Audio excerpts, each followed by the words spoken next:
11-year-old Nonhlanhla spends her days begging in the Mahlanya area in the Ezulwini Valley. She relies on the kindness of strangers to get by. At night, she sleeps in a shack that her family owned at Lobamba Lomdzala, a community located in the Ezulwini Valley. As the eldest child, I was thrust into the role of the family breadwinner at a young age. With my mother too ill to work and no other support available, I had to go to the local shops to beg for money. With whatever I managed together, I would then buy whatever food we could afford to eat at home. In Eswatini, there is little support for children who are orphaned or abandoned, and many end up living on the streets or in other unsafe situations. After the death of my parents, I lived with relatives who neglected me and didn't provide food. With no one else to turn to, I ended up living in a field until one day a group of people found me and offered help. According to UNICEF, there are more than 144,000 orphan children in Eswatini, the highest rate in Africa.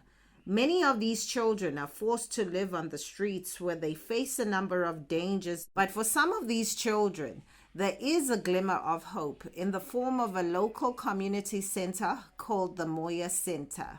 When we found the child living in the open field, it broke my heart. I knew we had to do something to help them and others like them. The orphan crisis in Eswatini is real, and we are working hard to provide these children with the support they need to have a better future.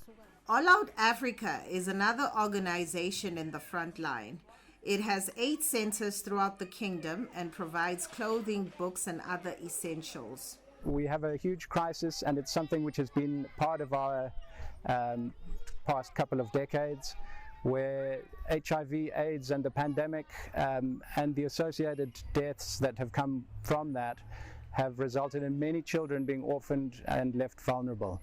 With no adoption policy in place and the current plight of orphan and vulnerable children, Rema is one of a few orphanages that have sprung up in Eswatini in response to the orphan crisis. Rema in Eswatini is an orphanage.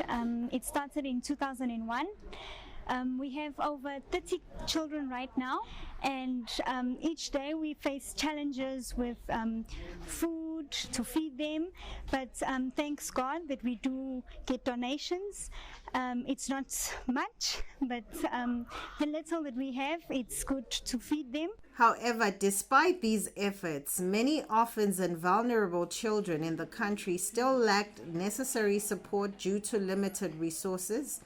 Nokukhanya Musi, VOA News, Lobamba Lomdzala, Eswatini.